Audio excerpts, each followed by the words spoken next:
Cuando comenzamos a hablar de los planeamientos, yo le comentaba que habían dos grupos distintos, ¿verdad? Uno cuyo cuerpo estaba segmentado, que fue el que vimos en la clase anterior, y les decía que próximamente estudiaríamos otro grupo de planeamientos. Esos son los que vamos a ver el día de hoy, que son los llamados también tremátulos, cuya diferencia estructural está sobre todo en que ya estos no tienen segmentación en su cuerpo, sí tienen un cuerpo aplanado, pero tienen además otras características que vamos a empezar a ver. Entonces, para la clase de hoy vamos a estar haciendo el reconocimiento de los tremátodos de importancia clínica y vamos a estar hablando del esquistosoma manzoni, de la fasciola hepática y del paragónimo. Bien, para concluir la clase, ustedes deben ser capaces de reconocer las características generales de estos parásitos, los diferentes estadios evolutivos, cómo es que se da el ciclo biológico y, por supuesto, las manifestaciones clínicas, cómo se hace el diagnóstico en el caso de las enfermedades que causan dichos parásitos y finalmente el tratamiento. Y aquí tenemos la clasificación taxonómica. Antes de continuar, quisiera consultar. ¿En algún momento alguno de ustedes ha escuchado hablar de fasciolasis? ¿Les suena esa enfermedad?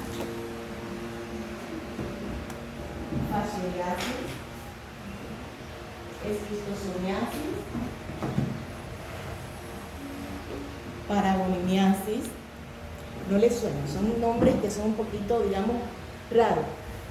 Sin embargo, durante el transcurso ustedes verán que aunque no la hayan conocido con ese nombre, de repente alguno ha tenido alguna experiencia, sobre todo si viven en la parte o han visitado la parte de la sierra, cerca, por ejemplo, del lago Titicaca. Ahorita vamos a ver por qué.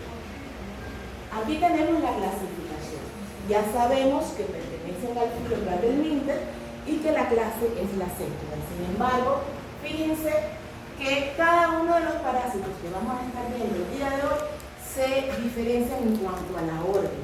En el caso del esquistosoma, que pertenece a la familia Schistosomatidae, y la orden es la Stringidida. Este es el primero que vamos a ver. Luego la fasciola hepática, que pertenece a la familia Fasciolidae, y la orden es la Echinostomata. Y finalmente vamos a estar viendo al paragónimo. El paragónimo pertenece a la familia Prototrematidae, un nombre rarito, pero ya ustedes se van a ir familiarizando, y la orden es la Plagiochiforme. Entonces, vista ya la clasificación taxonómica, vamos a iniciar.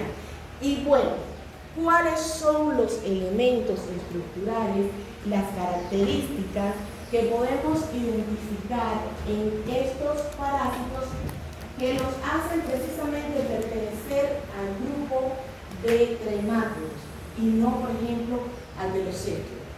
Fíjense, ya sabemos, hay un punto en común, que es su cuerpo. Ambos cuerpos, ¿cómo son?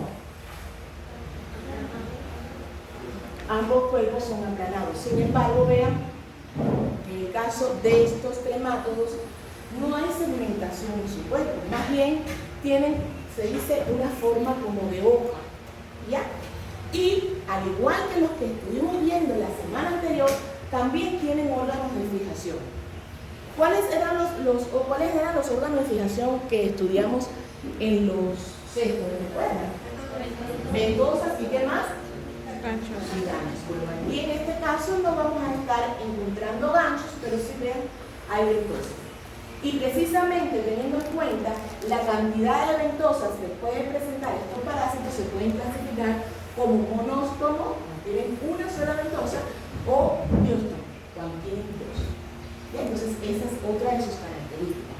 Si se fijan en la figura que estamos viendo aquí, se describe órganos que pertenecen a un sistema reproductor femenino y también órganos a un sistema reproductor masculino en un mismo parásito. Entonces, ¿cómo sería?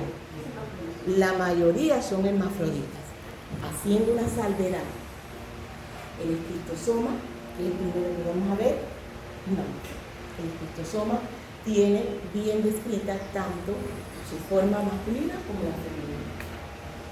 Otra de las características, fíjense, tienen su cuerpo en toda su estructura, digamos su cutícula, presentan una serie de espinas. Esto también es facilitado o le facilita al parásito lo que es en cierto grado su movimiento y presenta además un aparato digestivo que está bien distribuido. Fíjense que el tamaño también varía con cuanto a los estros. Se habla que entre 1 milímetro y 5 centímetros aproximadamente podemos encontrar. O sea, más pequeños también que los parásitos que estudiamos en la clase anterior. Ahora bien, el esquistosoma. Primero les voy a comentar que del esquistosoma hay 3 especies. Está la manzona, está la hematobium, está la japonicum. En el caso del japonicum, como bien dice la palabra, es más frecuente para la zona asiática, ¿ya? En el caso de la hematobium, es muy frecuente en la zona, sobre todo de la India y parte de África. Y el esquistosoma manzoni, que es el que más vamos a estar viendo, que es la distribución geográfica aquí, es el que más pertenece, al más vamos a encontrar en la zona de América. Ahora, desde el punto de vista clínico, enfermedad que causa, la enfermedad se llama esquistosomiasis, ¿bien?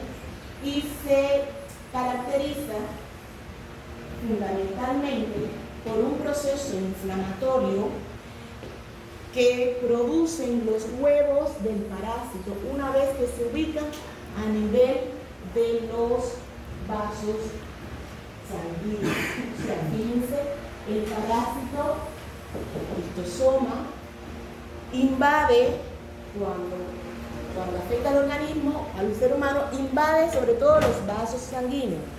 ¿Que hay distribución y hay diferencias en cuanto a una y otra especie? Sí, porque por ejemplo, la hematobium, recuerden que se ubica más, se encuentra más a la zona de África, del continente africano, tiende a ubicarse en los plexos venosos cerca de la vejiga. ¿Ya? Entonces, por eso los síntomas que da la esquistosomiasis por esquistosoma hematobium van a estar relacionados con síntomas urinarios. Ahora, tanto el que vamos a estar viendo ahorita como el japonicum, ambos se ubican en los plexos venosos del aparato o del abdomen. Diferencia es que el japonicum se va más allá, más cerca del aparato bajo, y el manzoni lo hace cerca del mesenterio, cerca aquí. Bien, pero ya sabemos que tanto el manzoni como el japonicum dan síntomas gastrointestinales. ¿Y por qué es que ocurre la sintomatología? ¿Dónde se ubica el parásito? ¿En dónde? Alto, por favor, que no lo escucho. En el plexo venoso. Diferencia, a hematobium lo hace alrededor del plexo venoso, ¿de dónde? De la vejiga. Y estos dos, del hígado, manzoni, y el japonicum ya más ubicado más abajo, también dentro del aparato gastrointestinal. Ahora bien, vamos a empezar a conocer parásito por parásito. Primero vamos a hablar del esquistosoma. ¿Cuántas formas evolutivas creen ustedes que se encuentren presentes en el esquistosoma? 3. 3, a ver cuáles. Huevo, larva y adulto. Me dice huevo, larva y adulto. Por aquí, ¿alguien dijo 2? ¿Cuántas formas evolutivas creen que podamos encontrar en el esquistosoma? 3, a ver, ¿cuál? 3. huevo, larva y adulto. Bueno, yo estoy parcialmente de acuerdo con ustedes. ¿Por qué? Porque sí, hay una forma evolutiva que es huevo, ¿ok? Está el adulto, que lo estamos viendo ahí, pero la forma larvaria, en este caso, tiene 3 evoluciones. Vamos a verlo posteriormente. Pero solo tienen 3 o sí. Hay algunos que tienen 5 y otros que tienen 3. En el caso del criptosoma, veamos 3. Ahora, aquí lo que tenemos, aquí es el adulto. Vean, fíjense, yo les decía que hay una excepción en cuanto al sexo. Tanto la fasciola como el Paragonimus, ambos son hermafroditas. En este caso, no. En este caso, se puede distinguir una hembra y un macho. Diferencia, en este caso, el macho es de mayor tamaño. ¿Bien? Recuerden, un cuerpo no segmentado. El criptosoma tiene 2 ventosas, una oral y una ventral.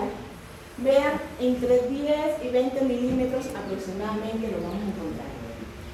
Y, como les decía, hay una diferenciación entre ambos sexos. Fíjense que incluso se describe, lo pueden ver aquí, los machos, el macho tiene un canal ginecóforo que va a servir incluso para esto.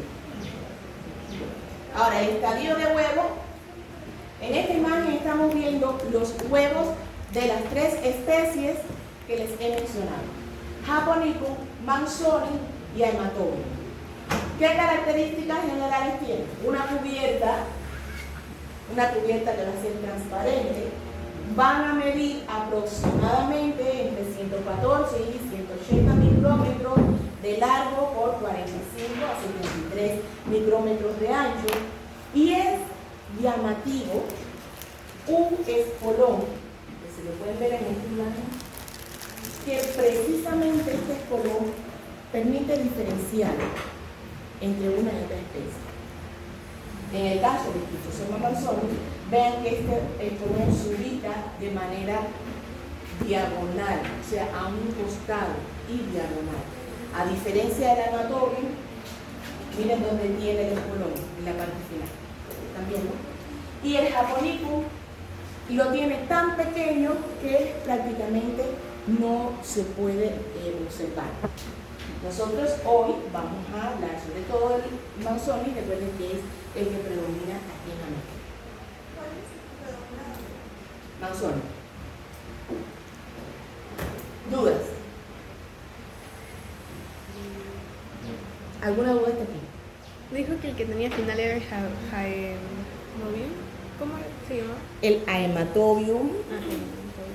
que es sobre todo para la parte de África, tiene también su espolón, pero lo tiene longitudinal hacia abajo, en el mismo centro. Y vean aquí estos estadios evolutivos. Aquí estamos en presencia de la larva, lo que sería la larva, pero fíjense que la larva aquí evoluciona y se describe un miracidio, un esporoquiste y una cercaria. Bien, miracidio, esporoquiste y cercaria. ¿Qué ocurre? Que cuando la cercaria penetra al individuo, pierde la cola y se transforma en una esquistosoma. Bien, pero sería la misma cercaria. ¿Ok?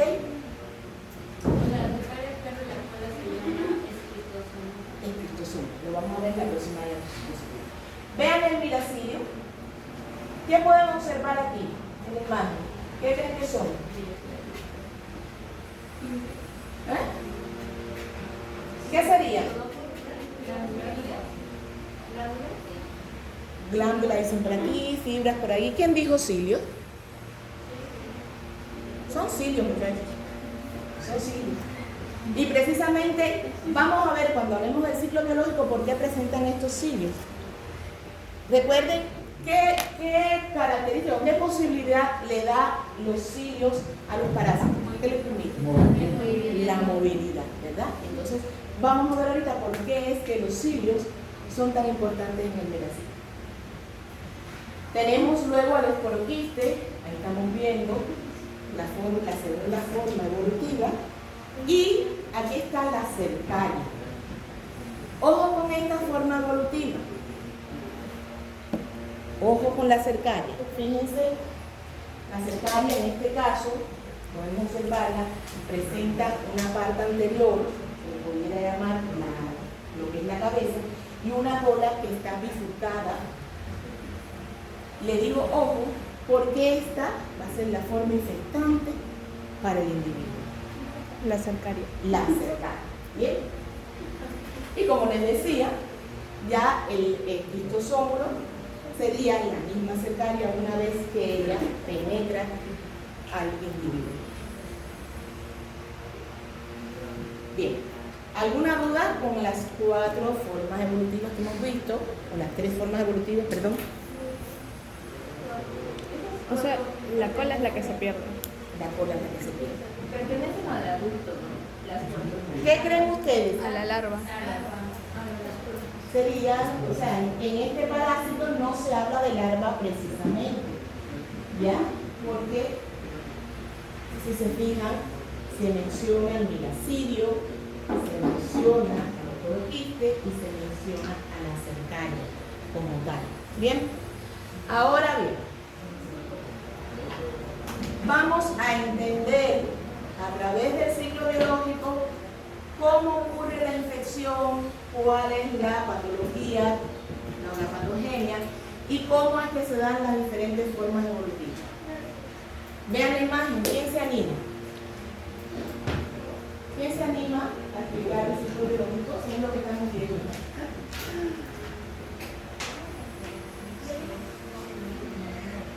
¿Quién es el atrevido? A ver, Álvarez. Se llama ese tu nombre. A ver, según lo que tú entiendes con tus palabras y el resto vamos a estar escuchando a ver si podemos corregir, si está bien, si estamos en desacuerdo o no. Ya. Yo creo que, o sea, primero una persona infectada bota lo que serían los huevos Bien. al mar, ¿no? De alguna forma llega al mar o al agua y estos se eclosionan y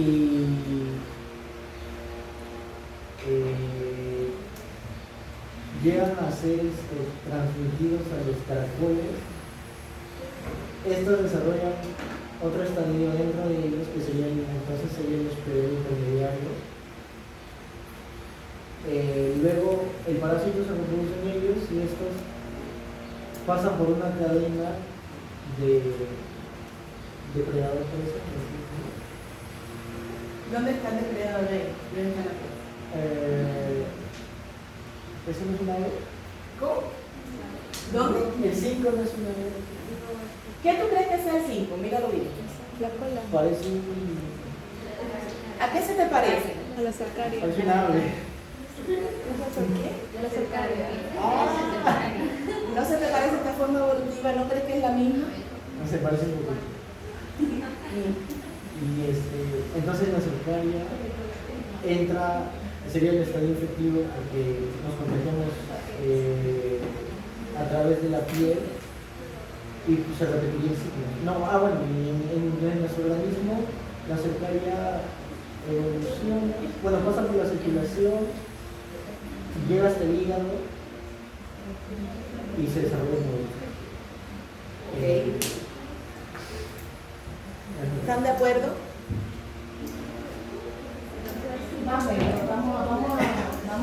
arreglar un poquito. Mira, lo primero que tenemos que tener presente, escuchen, en los tremátodos, lo primero, todos los tremátodos que estamos estudiando necesitan del medio acuático para llevar a cabo su ciclo biológico. Bien, eso es lo primero. Lo segundo es que dentro del medio acuático siempre van a buscar un hospedero intermediario. que siempre va a ser un caracol. Bien, ¿cuál es la diferencia? La especie. En este caso, para la esquistosomiasis o para el esquistosoma manzoni, el hospedero intermediario, el caracol, es de género Bionfalaria. ¿Ok? ¿Para quiénes, perdón? Bionfalaria, de caracol. Ahora, ¿cómo es que se da el ciclo, muchachos? Como bien mencionó Álvaro, para que se desarrolle completamente todo el parásito, una vez que el hombre o el organismo infectado defeque, siempre y cuando lo haga de manera no adecuada, o sea, por ejemplo, fecalismo al aire libre, y si lo hace cerca, por ejemplo, de ríos, él va a liberar los huevos. Los huevos van a salir entonces ¿por dónde? Por las heces fecales. Por las heces fecales, si estamos hablando de manzoni. Si fuera el hematobium, sería entonces ¿por dónde? Si fuera el hematobium. Pero en este caso, que estamos hablando de manzoni, el humano libera los huevos, las heces fecales, y estos huevos requieren, para continuar el desarrollo, alcanzar el medio acuático y llegar a un cuerpo de agua, que en este caso, repito, es el caracol. El caracol, ¿qué caracol? De la especie de género Bionfalaria. Bien, ahora, una vez que los huevos se liberan, para poder llegar al caracol, tienen que romperse, y ahí es donde da lugar a la primera forma larvaria que vimos, que era ¿cuál? El miracidio. El miracidio, recuerden que dentro de su estructura habíamos encontrado una gran cantidad de cilios que le permiten la movilidad, le permiten el nado, y por supuesto a través del nado llegan, encuentran al caracol. O sea, nada, literalmente.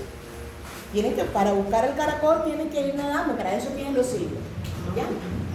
Ahora, dentro del caracol sí ocurre, como bien dijo Álvarez, la transformación, la evolución. ¿Cómo va a evolucionar? De miracidio, ¿cuál dijimos que era la otra forma evolutiva? La ¿Esporocista? Esporoquiste. Se forma dentro del caracol.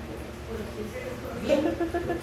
Nada por allá de los Esporoquiste, esporocisto, lo pueden decir de igual forma. Y el esporoquiste da lugar a la cercaria.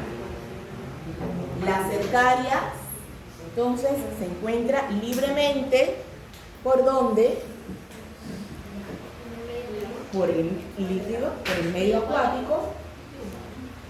Y ahí llegamos nosotros, que estamos de excursión, que estamos contentos, al calor, nos metemos al lago, un lago que no está certificado desde el punto de vista sanitario, y la cercaria aprovecha y a través de la piel penetra nuestro organismo. Y así ocurre la infección. ¿Bien? El esporocisto y la El porocito no. esporocisto. El porocisto o esporocisto. También Y la cercaria, ambos se dan en el caracol. en el caracol se da el esporoquiste. Solo esporocisto. Cuando el esporoquiste se transforma en cercaria, ya se libera, se va. Y la cercaria queda nadando. ¿Bien? Una vez que penetra entonces al individuo, ¿qué agarraría? O sea, ¿por dónde tomaría? Circulación. Vía linfática. Linfática. Por la circulación en este caso. ¿Ya? ¿Y a dónde es que llega? ¿Dónde se ubica? En los plexos venosos de la En los plexos venosos, se los dije ahorita.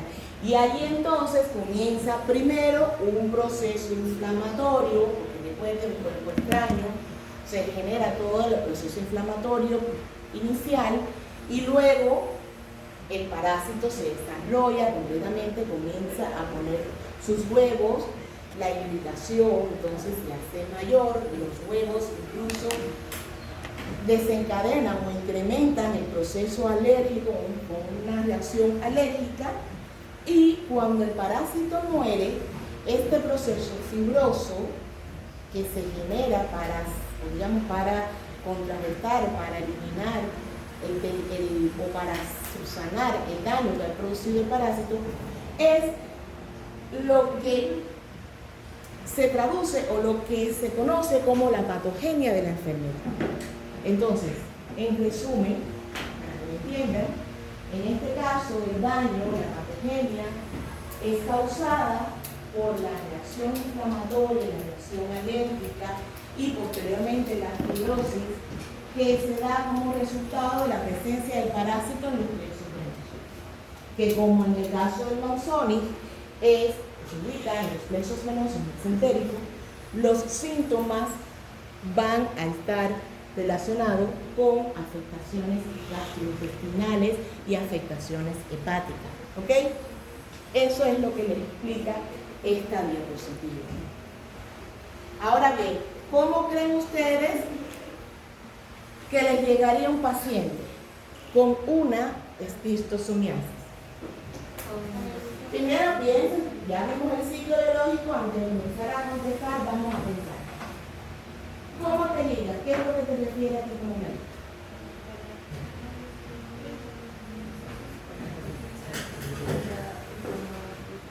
¿Cómo?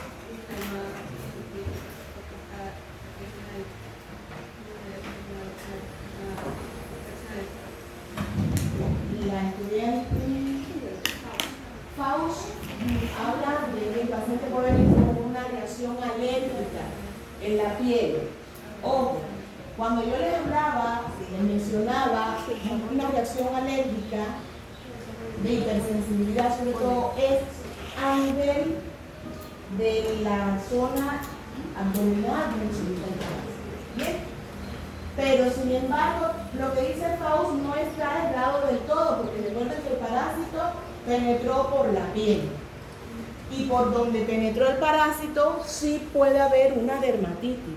Bien, entonces, conjuntamente con la sintomatología, el paciente te puede definir ardor, un prurito, o de repente vesículas,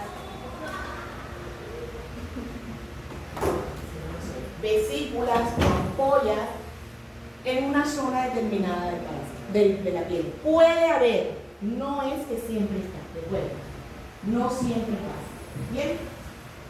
¿Y qué otro síntoma? ¿Cuál sería la sintomatología fundamental? Fiebre o infección. Proceso infeccioso, por supuesto, el paciente puede referirte fiebre. ¿Qué más? Gripe. ¿Cómo? Gripe. ¿Gripe? ¿Cómo que gripe? Síntomas gastrointestinales. No. A ver, otra cosa. A ver, alergia. Es que ustedes creo que no han notado todavía. Cuando yo le hablo de reacción alérgica, le estoy hablando de que se desencadena un proceso inmunológico donde, por ejemplo, la inmunoglobulina se eleva, se incrementa, pero eso no es específicamente el aparato respiratorio. Tú, como ser humano o un organismo, puede presentar alergia en cualquier zona de tu cuerpo. Entonces, ¿qué otra sintomatología? ¿Qué me mencionaron por ahí? Diarrea. Fiebre por aquí, diarrea, claro, pues diarrea. En su inicio, en una primera etapa, el paciente puede tener una hepatomegalia y conjuntamente con esa hepatomegalia, ¿qué más vendría? ¿Qué otros síntomas? Pudiera haber la hepatomegalia, pero eso recuerda que eso tú lo palpas. Ictericia y síntomas gastrointestinales como náuseas, pérdida del apetito, por supuesto pérdida de peso. ¿Bien? Entonces, por allí ya tendríamos una, digamos, un poquito de idea. Pero ahora yo les pregunto, ¿cuántos parásitos hemos estudiado que dan la misma sintomatología? ¿Es o no es? Ya, entonces eso es un punto de inicio. Pero, ¿qué más necesitaríamos para sospechar de una esquistosomiasis? Antecedentes. Y eso es fundamental. ¿Qué antecedentes? lado, que no esté. Ajá, no sé si. ¿Creen ustedes que si el paciente niega estos antecedentes que han mencionado el estudiante, se pueda sospechar? Vamos a ver ya.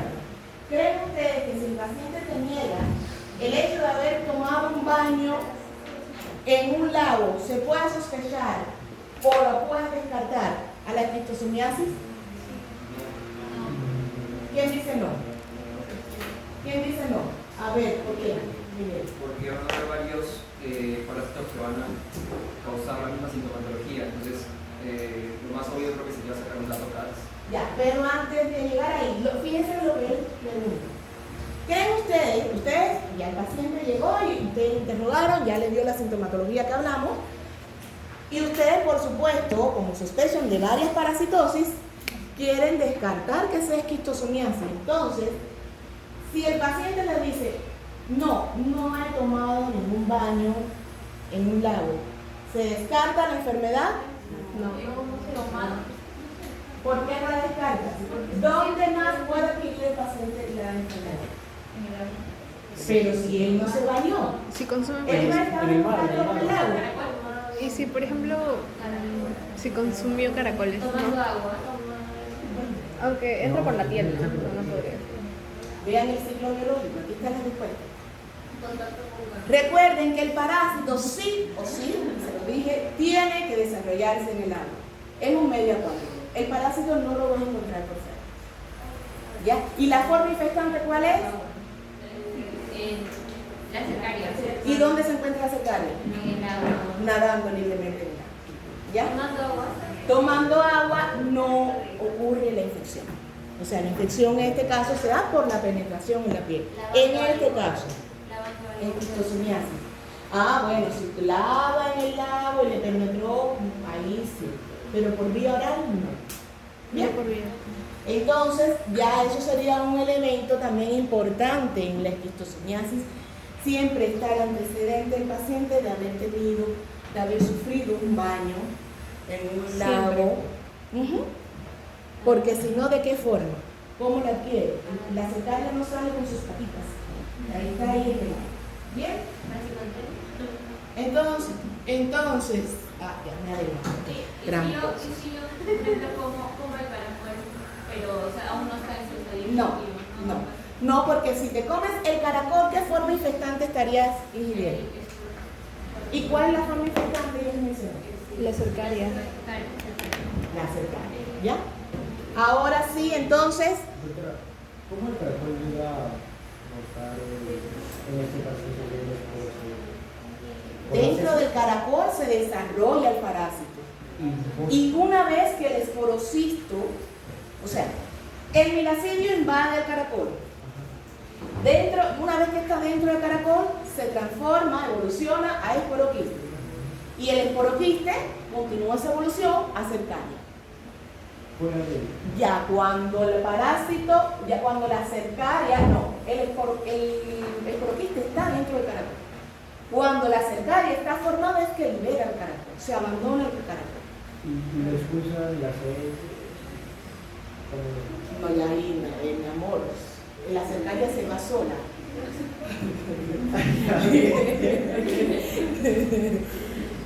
En las heces, bueno, ya de repente o en las heces o sabrán, atraviesa la pared. Lo que es importante aquí saber es que libera el caracol. Bien, ahora sí, entonces, tenemos un 90% de probabilidad de que sea esquistosomiasis porque la paciente que te llegó con síntomas gastrointestinales y te pidió que había recibido, que sí, se había metido en un baño o había hecho un nado en un lago que realmente desconocía. Y ojo, como siempre les digo, ustedes para diagnosticarla tienen que pensar, ¿no? Si ustedes no la sospechan, se les va a ir. ¿Bien? ¿Cómo la confirmamos? ¿Cómo confirmamos la infección? Diagnóstico coproparasitológico, me dice Faust. ¿Por qué diagnóstico coproparasitológico? ¿Por qué estudio coproparasitológico? Porque va a botar huevos en las heces. Porque se vive Pero ahora, ¿cuál estudio coproparasitológico? Porque hemos visto bastante. ¿Cuál? Me dice método directo. ¿Me dijiste método directo? Método de Faust. Ajá. ¿Cuál más? Catocax. ¿Por qué Catocax?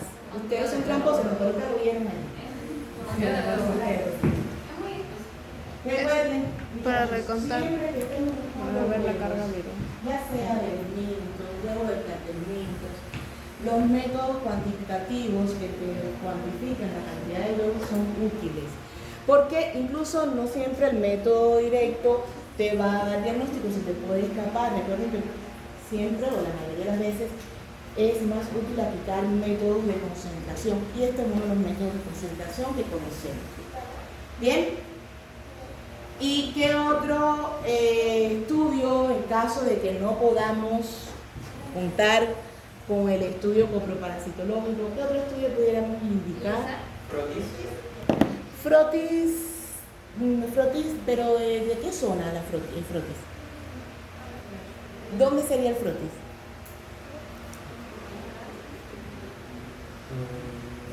¿No les suena el frotis? Bueno, post-mortem, ¿no? Teniendo métodos mucho más a la mano, vamos a someter al paciente a cirugía, vamos a abrir para tomar el plexo venoso, para hacer un frotis, ¿no? Entonces, muchachitos, sí, otro estudio siempre es útil los estudios serológicos, ¿ya? Todos los estudios coproparasitológicos de concentración que te permitan identificar huevos. Bien, tenemos el ELISA, tenemos la inmunofluorescencia indirecta, tenemos la aglutinación indirecta, ¿ok? Y una vez que confirmamos, vean, El prasicuantel. ¿les suena este Sí. antiparasitosis? ¿De qué otra parasitosis? Tenía sí. Sí, espérate. ¿Y de cuál más? Ah, hidatidosis. ¿Cuáles son los dos hechos de tenía? De los cestos, la tenia. Todas las tenias se tratan, Claro, o sea, tenía todos sola los y estos saquinata. se les puede poner el prasicuantel. Bien, entonces, dudas con la esquistosomiasis causada por el esquistosoma manzoni. ¿Alguna consulta, alguna duda, algo que no les haya quedado claro? La manifestación principal de la enfermedad. Mira, no te va a venir con una sintomatología evidente que tú puedas decir esto es, ¿no? Lo que sí siempre va a estar acompañado de síntomas gastrointestinales y va a depender sobre todo de la época, o sea, de la etapa en que te llega el paciente. De repente, si te llega a los inicios, va a estar conjuntamente con fiebre, va a tener las manifestaciones dermatológicas que no siempre están presentes, pero te pudieran ayudar con el parásito. Y además, si ya el paciente está con el parásito adulto instaurado, entonces vienen todos los síntomas que mencionaron los compañeros, puede tener hepatomegalia, puede tener diarreas, común, ¿ya? Y cuando el paciente ya ha evolucionado, quizás en una etapa en la que se puede decir que está más crónica la enfermedad, que producto de la fibrosis, entonces ya los síntomas agudos, estos que te mencioné, decaen un poco y se mantienen sobre todo las molestias gastrointestinales con la anorexia, la pérdida de peso y las diarreas que sí se mantienen casi siempre en la fase crónica también. Bien, pero recuerden, estos no son síntomas específicos porque lo hemos visto también en otros parásitos. Por tanto, el componente epidemiológico es importante. Bien, Dudas. Para el japonicum también sería los mismos síntomas. En japonicum se mantienen muchos de los síntomas, pero como la infección, la invasión se da más abajo, o sea, no llega tanto al plexo mesentérico superior, sino más al inferior, ya tienes más irritación abdominal, tienes, digamos, flatulencia, dolores, sí, y diarrea, pero el hígado ya no está tan afectado. Recuerden que el japonicum no lo tenemos aquí, ¿ya? Ahora bien, seguimos con los trematodos. ¿Cuál era el otro que nos correspondía ver? Fasciola hepática. ¿Qué hay con la fasciola hepática? Esa sí tenemos bastante aquí. No. Y vean la distribución geográfica, donde podemos ubicarla. Cajamarca, Junín, Cusco, en todo lo que es la altiplanicie de las cuencas del lago Titicaca. ¿Por qué? ¿Por qué ustedes creen que se ubique allí? Y fíjense otro dato. En estas zonas, son zonas donde se cría abundante ganado, ¿no? La ganadería aquí es bastante importante. Y yo les voy a decir que en el caso de la fascioliasis, la presencia del ganado es bastante, digamos, llamativo, bastante peculiar. Y lo vamos a ver en cuanto al ciclo biológico. Recuerden, yo les decía que todos los tremátodos que estamos estudiando necesitan medio acuático para desarrollarse. ¿Ya?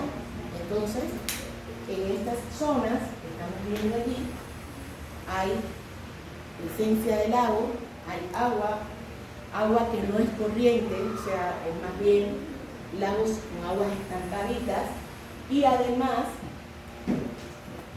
hay abundante vegetación, digamos, o sea, no sé cómo le llaman, hierba, cómo le llaman, plantas que comen los ganados, ¿cómo le llaman aquí? ¿Hierba parece?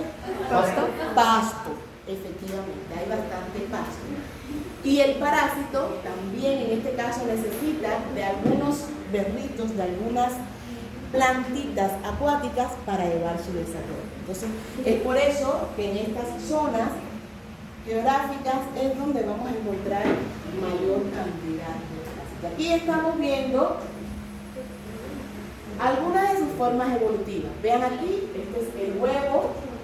Es un huevo que en este caso tiene una característica importante, tiene un opérculo. O sea, un orificio por donde sale el parásito. ¿Ya? Aquí estamos viendo al adulto, vean la fasciola. Quizás, no sé, por la luz no se puede definir bien la coloración. De repente ustedes lo pueden ver mejor en su diapositiva. Pero yo les comento que la fasciola tiene un color carnoso, carmentoso, sobre todo en las afueras. ¿Y eso por qué se da? ¿Por qué creen ustedes que sea? Ahorita vamos a ver por qué. ¿Ya? Ustedes mismos me lo van a entender. Y aquí estamos viendo a quién. Caracol. Sí, pero ¿cuál es la función del caracol? El hospedero intermediario para la fasciola, que en este caso es del género Limnea. Schistosomiasis, schistosoma era biofalaria, aquí Limnea. Bien. ¿Qué les muestran aquí? Algunas características del parásito en su forma adulta. Entre 20 y 30 milímetros aproximadamente de largo, o sea, miren, más o menos, 3 centímetros más o menos, y vean dónde se ubica, en las vías biliares. Aquí también, en este tremato, tenemos dos ventosas, una oral, una en la parte ventral, y tenemos, fíjense, hospedero intermediario, hospedero definitivo, forma infectante para el hospedero intermediario, ¿quién es? Miracidio. El miracidio. Hasta ahora, bastante similar a la esquistosomiasis, ¿verdad? Pero cuando vemos el ciclo biológico o misterio divino, tenemos más formas evolutivas que se pudieran catalogar como largas. ¿Es o no es? Entonces, vamos a ver. Recuerden, dependiendo del ciclo biológico podemos sacar la bacteria, podemos sacar la forma evolutiva. Por tanto y demás, ¿cómo me lo explicas? Con tus palabras. ¿Cómo se da la infección? ¿Cómo se desarrolla el ciclo?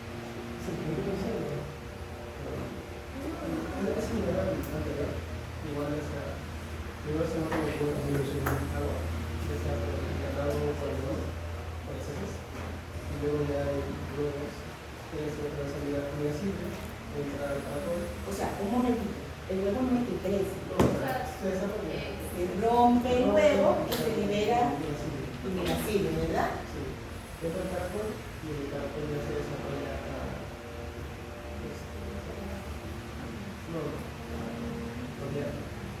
Dentro del caracol, vean, a diferencia de lo que habíamos visto en la esquistosomiasis, se dan tres formas evolutivas: esporoquiste, revia y cercaria.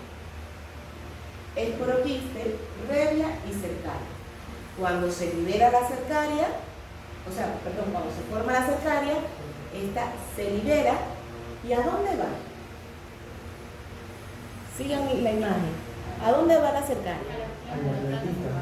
A la plantita, al berro. ¿Ya? Y allí, ¿qué ustedes ven? ¿Qué les dice la imagen?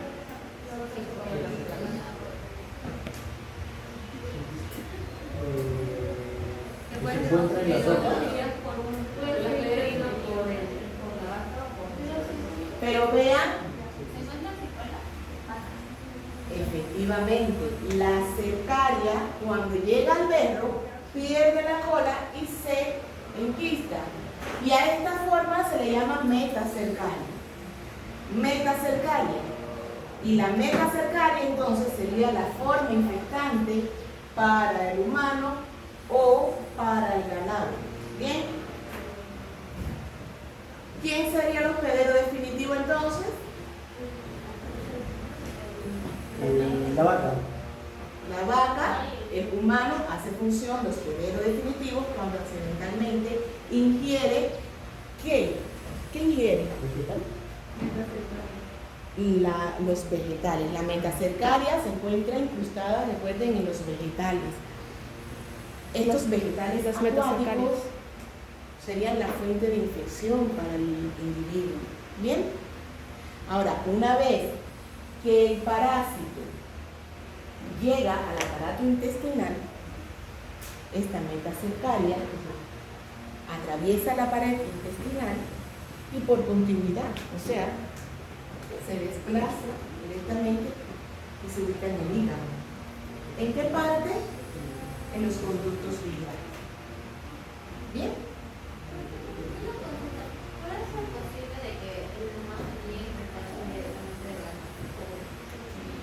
En el caso que el humano ingiriera al humano, supongamos que se comiese el hígado, supongamos, porque recuerden que el parásito está allí, y que un descuido no vieran, se muriera el parásito, no va a pasar nada, porque lo que se está desarrollando aquí es el adulto. La forma infectante aquí es la metacercaria. ¿Bien? Ahora, como mismo se ubica en el hígado, muy rara vez se pudiera encontrar en otro órgano. Muy rara vez, sobre todo en pulmón. ¿Ya? La mayoría de las veces se aloja a nivel del hígado. ¿Alguna duda con el ciclo biológico? En los conductos biliares. ¿Por qué creen ustedes Entonces, ¿qué es la fasciola hepática de color carnoso, carnoso?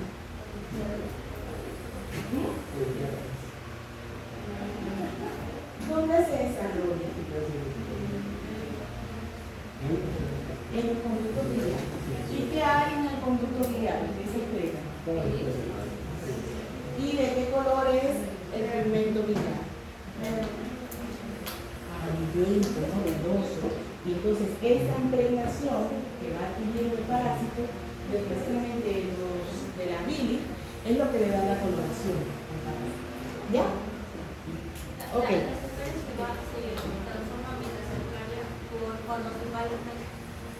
La cercaria, cuando invade la planta acuática, pierde la cola, se enquista y esa forma se le llama metacercaria. Entonces, ¿cuál es la forma infestante para el humano? ¿Cuál es la forma infestante para los pederos intermediarios? No, miricidio. ¿Cuál? Miracidio. El miracidio. ¿Cómo les llega a ustedes un paciente con una fascioliasis?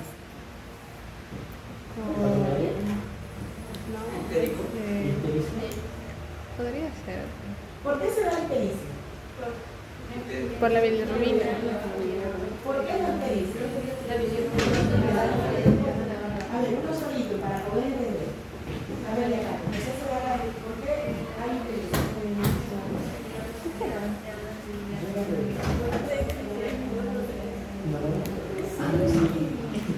Perfecto. Porque la bilirrubina directa, que es la que se debe expulsar, no pudiera salir porque está obstruido el conducto. Entonces, ¿ustedes piensan que un paciente recientemente infectado con una fascioliasis pudiera llegar a tener ictericia? Sí, A ver, Álvaro, ¿por qué? porque se ubica directamente en el conducto. Está en el conducto, pero para que ocurra la obstrucción tiene que haber crecido, ¿no? Y él no llegó hoy, creció mañana. Sufre un proceso, ¿verdad? Entonces, ¿qué es lo que le quiero decir? Que la fascioliasis tiene dos etapas, una aguda y una crónica. ¿Bien? Entonces, en la fase aguda, ¿cuáles creen ustedes que sean los síntomas que van a predominar? Ninguno.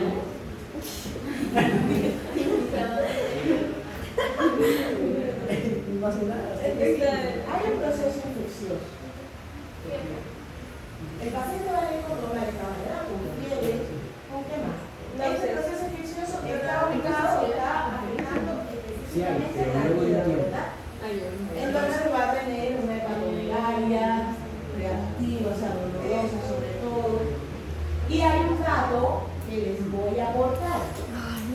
Este es uno de los parásitos, listen to me, este es uno de los parásitos en los que la eosinofilia es Característica. más característica. ¿Ok? Luego entonces, un paciente que le llegue, que venga, o sea, que viva o que haya visitado esta zona del Puno, donde hay esto que es muy bonito, que van la gente a hacer turismo, y te llega con fiebre, con vómito, malestar abdominal, ustedes están sospechando que una esquistosomiasis o una fascioliasis. Entonces, ¿qué le van a preguntar? ¿Qué datos van a buscar? Si es que se fue de viaje. Primero, si ha viajado. Sí, se comió una plata.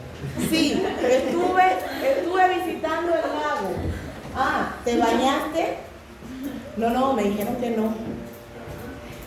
Si te dice sí, ya tú empiezas, bueno, ay Dios, posiblemente sea una esquistosomiasis, ¿no? No me he bañado, pero sí comí allí muchas comidas, digamos, típicas, comí berritos. La higiene, ¿cómo era? Doctora, más o menos ahí.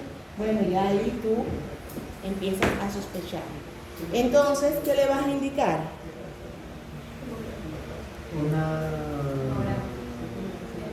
¿Crees que el hemograma te ayude? Solo nos diría la eosinofilia. A ver, ¿qué datos importantes serían, qué datos ya serían llamativos para ti en ese hemograma? La eosinofilia, ¿ya? Ahí sí tenemos un punto a favor, ¿ya? Ahora, si este paciente pensó que estos malestares estaban relacionados quizás con una mala digestión o una infección banal, no se preocupó, ¿qué es lo que va a ocurrir? Que paulatinamente los síntomas de la fase aguda van a irse aplacando, pero el parásito va creciendo, ¿no? Y llega el momento, como hablamos ahorita, que este parásito en el conducto biliar no permite la circulación de la bilis y entonces comienza la fase crónica. Y ya te vendría entonces con otra sintomatología que ustedes mencionaron ahorita muy bien. Y ahí sí hay una ictericia más marcada. ¿Hay síntomas gastrointestinales? Sí, pero menos, digamos, agudos. Entonces tú palpas, vas a continuar encontrando una hepatomegalia, quizás ya no tan dolorosa, pero sí puedes estallar hepatomegalia. ¿Qué le puedes indicar?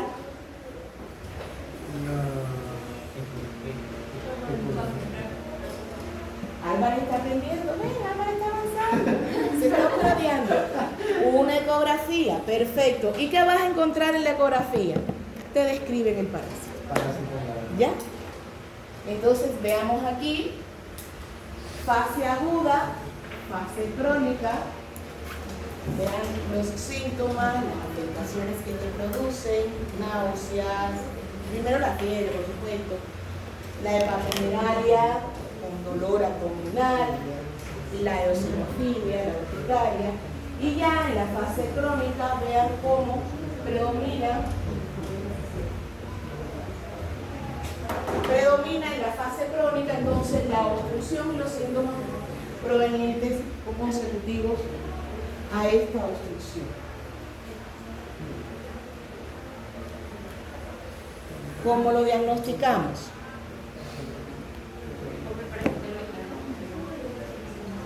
¿Cómo la diagnosticamos? ¿Qué más? ¿Qué otra cosa le puedes hacer?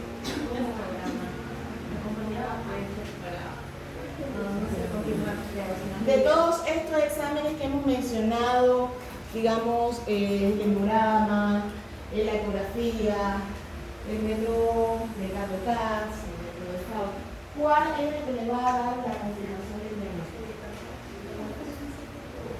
El hemograma. Ese es el que no me quiero dar. El hemograma te va a ayudar, te va a decir, bueno, ya estamos. Es muy probable, hay una probabilidad elevada de que sea un proceso parasitario, ¿no? Vas a encontrar eosinofilia. Pero, ¿cuál? Porque fíjense también, la ecografía te puede dar una probabilidad, un porcentaje mayor, pero ¿quién te va a decir? Sí, es fasciole hepática. ¿Quién te lo va a confirmar? El método mucoparasitológico, vean. Ya sea por concentración de Tichy, por método de Faust, Gato-Cas. ¿Bien? ¿Dudas? Ok, y entonces, ¿cómo lo tratamos? Fago a la mano. Aquí tenemos un medicamento que es de elección, triclavendación, que es para la fasciole hepática. ¿Bien? Ahí están puestas las dos. En muchos lugares, en la actualidad, se ha visto cierta resistencia al triclavendazol y estudios han demostrado que los derivados de la artemisina o los imidazoles pueden resolver la parasitosis. Ahora yo les pregunto, ¿les suenan estos medicamentos? No. Imidazol y ¿Les suena? Imidazol, artemisina. ¿Dónde lo vi? artemisina, sí. ¿Dónde viste las artemisinas? Las lesionarlo, artemeter. ¿Dónde lo vimos? Voy a ir a revisar los exámenes de la primera parte. Este es uno de los medicamentos que en la actualidad se utiliza para la malaria, recuerden. Ay, perdón. Bien. Entonces, pero recuerden, siempre Eliminación. sigue siendo el triclabenazol el elección. ¿Ok? El principal, como no El de elección. ¿Dudas? ¿Consultas? ¿Alguna duda con la fasciola hepática? ¿Dónde creen que es más común encontrar la fasciola hepática o la fascioliasis? En Perú, en la selva, ¿Por qué? porque no existe mucho higiene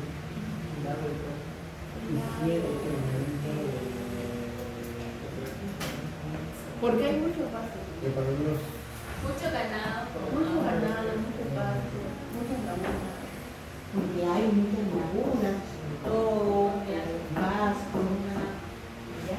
Doctora, una consulta, si por ejemplo es un vegetal que no recibe ahí, No. se haga, no se puede. No, son vegetales que se dan en los labios, sobre todo a la orillita de los labios. Sí o sí tiene que crecer ahí.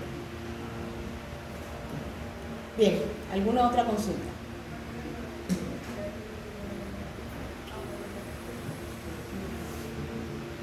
Ahora, vamos a ver otro que es bastante similar desde el punto de vista de su estructura. El ciclo biológico también tiene muchos datos que se parecen.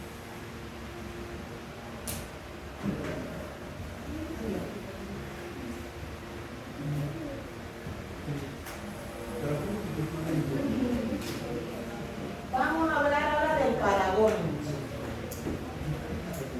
Y este es traicionero. Vamos a ver por qué el paragónimo es traicionero. Miren dónde se ubica. Miren dónde lo podemos encontrar. Selva Central. Sobre todo en Puerto Inca, Pingo María, San Martín. Estos son los departamentos que mensualmente o anualmente aportan mayor número de casos a la estadística. Aquí los hospederos definitivos no van a ser solamente los ganados vacunos, como en el caso de la fasciola hepática. Aquí los hospederos definitivos van a ser mamíferos silvestres, o sea, hasta luego. Van a estar dispersos por toda la selva y de manera accidental también el hombre puede llegar a sufrir la infección. Bien, diferencias en cuanto a la fasciola hepática, vean aquí, y al paragónimos. ¿Qué les llama la atención de aquí? Vean. También tiene opérculo. ¿Cómo? También tiene opérculo. Lo primero, hay más de un hospedero intermediario. ¿Ya? Eso es lo primero. ¿Qué otra cosa le llama la atención? Hay dos formas importantes para el hospedero. Tiene dos ventosas. Por supuesto, como hay dos hospederos intermediarios, hay dos formas importantes para el hospedero intermediario. Uno para cada uno. ¿Dónde se ubica? En el pulmón. Principalmente en el pulmón. Esa es otra diferencia. Ahora, fuera de eso, características muy similares. Tamaño, este es un poquito más pequeño, no mucho, pero más pequeño que la fasciola. También tiene órganos de fijación neural, ventral. Y tenemos el miracidio y la cercaria como hospedero, forma infectante para el hospedero intermediario y para el hospedero definitivo igualito en la meta cercana. ¿Ok? Ahora. Todos son, los machos son más grandes que las hembras, ¿no? ¿Qué creen ustedes? No, ninguno. A ver, ¿por qué? Porque son hermafroditas. Tanto la fasciola hepática como el paragónimo dijimos que era hermafrodita. Solamente el cromosoma es el que es dioico, porque tiene pieza y macho. ¿Ok? Miren, tenemos al paragónimo africano, quericoide, mexicano, caliense, peruviano, etcétera, etcétera, etcétera. Sobre todo, en dependencia de la ubicación, o sea, ya sabemos que hay varias especies de paragónicos. Ahora, vean el ciclo biológico aquí, ¿cómo es que se da la infección? ¿Cómo inicia la infección? Diferencias. ¿Qué diferencias encuentran? La primera.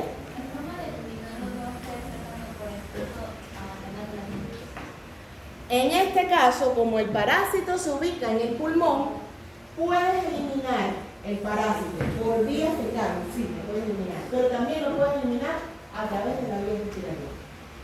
Eso es lo primero. O sea, se puede eliminar de dos formas, vía respiratoria y por...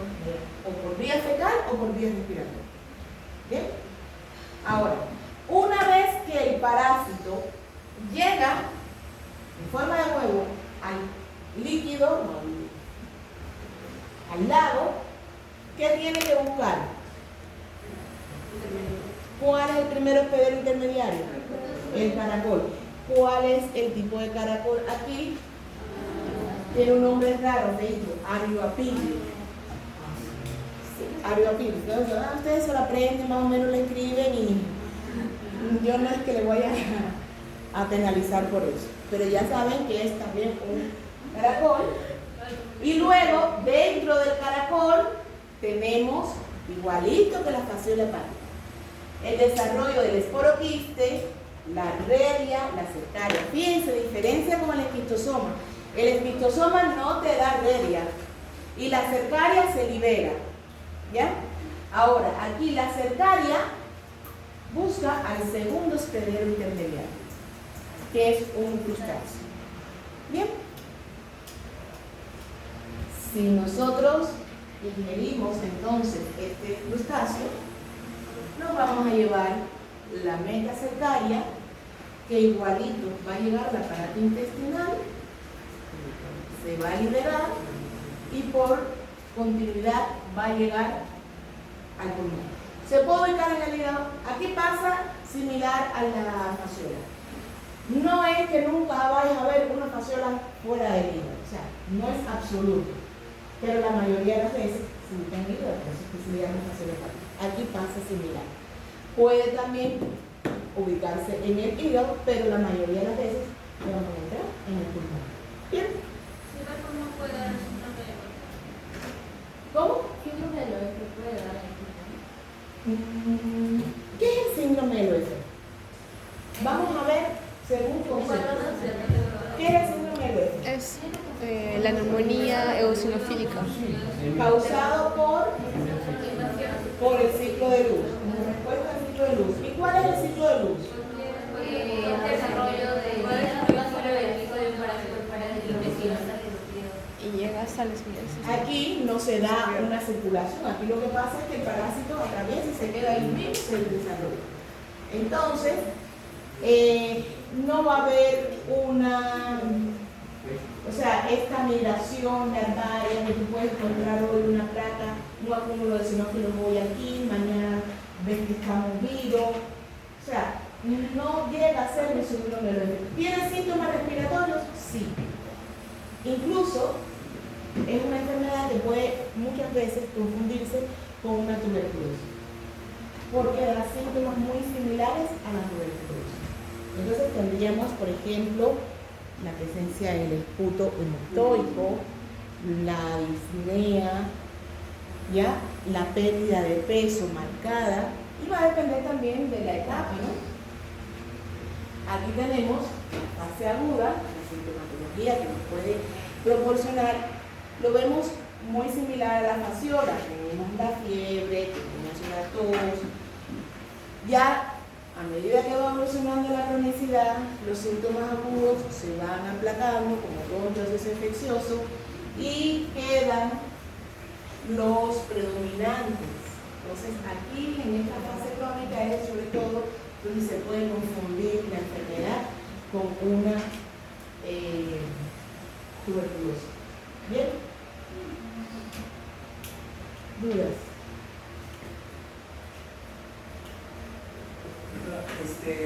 O sea, se desenquista el duodeno y se vuelve adulto en el pulmón.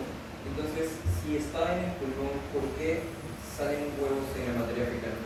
Porque durante el proceso de infección pueden quedar también algunas formas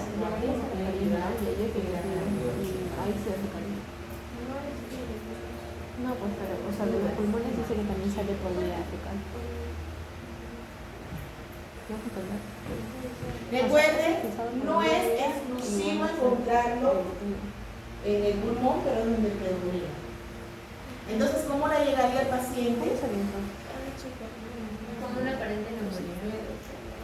Aquí, fíjense, aquí cómo ustedes llegan a diagnosticar.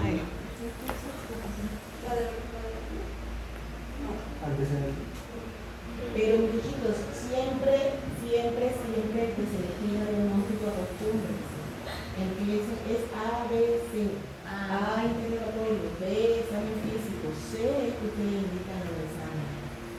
Entonces, ¿cómo lo diagnostican? A veces es preguntarles qué pasó, qué comió, dónde estuvo, si ha viajado. ¿Y qué datos positivos en este caso encontrarían?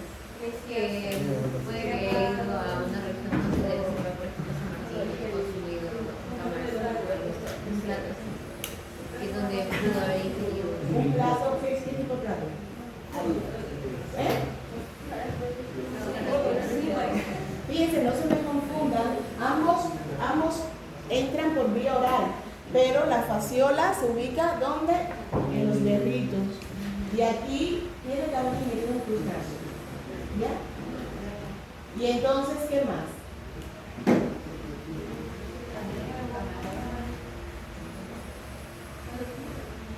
¿Qué otro dato para el diagnóstico? ¿Qué más vamos a sacarle al paciente? Puede ser una.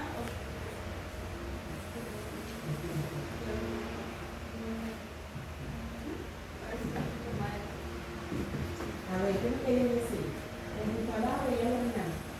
No, porque si usted pasa por ejemplo, la dificultad respiratoria, eso lo es un examen físico. El paciente te puede llegar diciendo que está con síntomas respiratorios, incluso ha cruzado sangre. Ahí ustedes recuerden que tienen un diagnóstico diferencial importante que es la tuberculosis. Ahí sí, recomendación, además de tomar supuestamente, aunque lo estén sospechando, además de tomar el punto para ahora nos indique tomar, también el ácido de cocho. Y entonces, ya la forma de diagnosticarla, y ahí en el punto te va a decir, casi siempre, que es paragona. No es común, fíjense. Este no es muy común. Aquí estamos viendo otras sintomatologías que pudieran tener si el paciente tiene el parásito de motosoma, por ejemplo, a nivel del cerebro.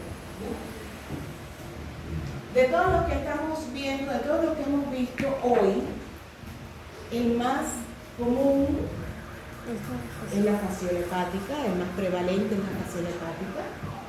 Y la esquistosomiasis, aquí no, o sea, cuando yo reviso, no sé si es que no se notifica o si realmente hay varios casos. No hay mucha prevalencia. Pero en África, esto es también, la esquistosomiasis es pan de cada día, si uno quiere algún día aventurarse. ¿Ya? Y mata también. La esquistosomiasis lamentablemente puede quitar la vida. Ahora, tratamiento. Ya sabes. Nos vamos en metro, ¿no? No sé si traje tarjeta. Sí. San Bartolo. En este caso también se hace una prueba parecida, una prueba de la que ya hemos visto en otras ocasiones, como la tuberculina, como la toxoplasmina. Ya, aquí también puedes aplicar eso. Recuerden que ustedes incorporan antígenos utilizados no dañinos y miden a las 72 horas y la reacción, si es más de 5 milímetros, se considera positivo. ¿Bien? Y el tratamiento praziquantel, Estaba triste en ese momento. y bitionol. ¿Alguna duda?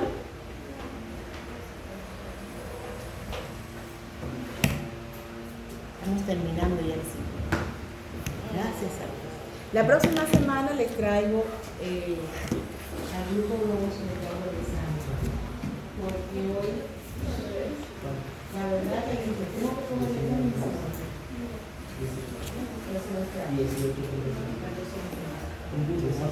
¿Alguna duda en general? Dos.